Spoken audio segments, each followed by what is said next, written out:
Mamoudou, Leah, thank you so much for your time. Congratulations on the film. How are you guys feeling? Good. Excited? I'm very excited. So what is it like for you guys? You know, you guys are in audio booths recording this, but you know, to finally see it on a big screen, seeing all this amazing work that gets put together Element City.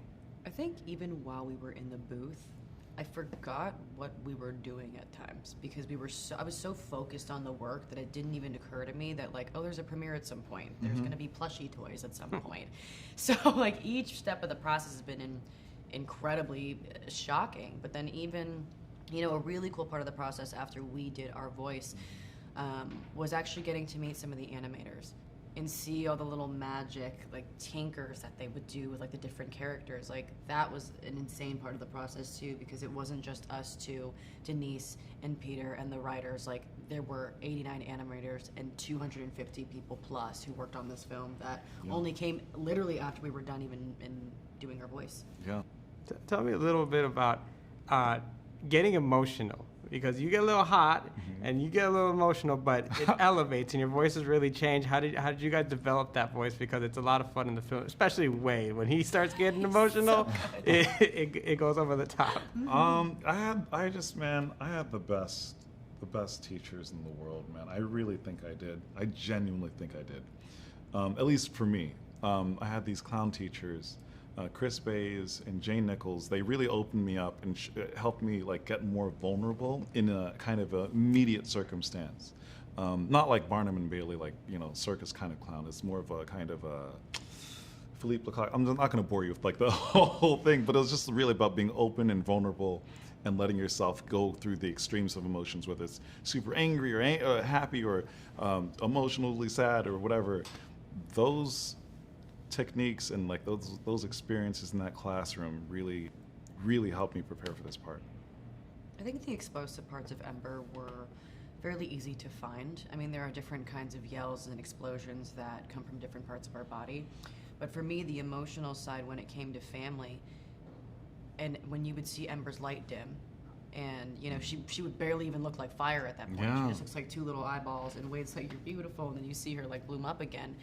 Have a log. Have a log, my friend. Yeah. Those parts were actually so gratifying, but also really difficultly beautiful, because I was digging deep into my toolbox of real life experiences that I had. When I would think of my family, like Pete would turn the lights down way low, and he'd be like, okay, now take your time with this scene.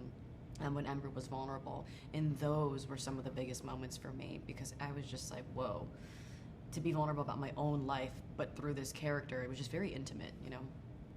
So how important is this story, do you guys believe, of self-discovery of you know, children of immigrants, first generation, second generation, and knowing that, yeah, you do have your core family, and yes, there's a responsibility with them, but you are your own person, and you need to, you know, find yourself. Man, that was beautiful. That's the movie, man. I mean, that's such a. I'm very fortunate to have had parents that were super supportive of me. No matter what field I decided to. I just remembered something. My dad. I remember like before I went to grad school, and I was like living in this like $300 a month apartment in Flatbush, and I was like getting what I paid for, believe me. And I remember they're like kind of worried about me, and it was like, hey, yeah, son, you know, you ever think about photography? And I was like, what? And I was like, hold on, if you're trying to give me like, I thought it was kind of sweet at the same time, even though it annoyed me, because he was like trying to give me another artistic avenue, because he was like, this acting thing ain't working out, dog. But I really appreciated that they've always been encouraging no matter what, even when it was difficult, even when it wasn't. And I know that's not the case for everyone. And so this movie, I think, can maybe open up some hearts, even with parents, you know? You never know. I think so too.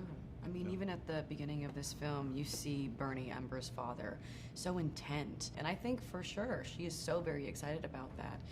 But I think like throughout this film, he's so intent on his dream that no one even really sees that maybe Ember has a dream. I mean, she doesn't even see that she has a dream. And then in the end, when she's so afraid to tell him, like, my dream might be different than yours, he's actually like, dude, you were the dream the whole time. And that's the power of sacrifice. Like, she was the dream. They sacrificed everything for her not to just like live in a box, but to become the person that they'd always really wanted her to be, which is daring, open, fearless, and strong and happy.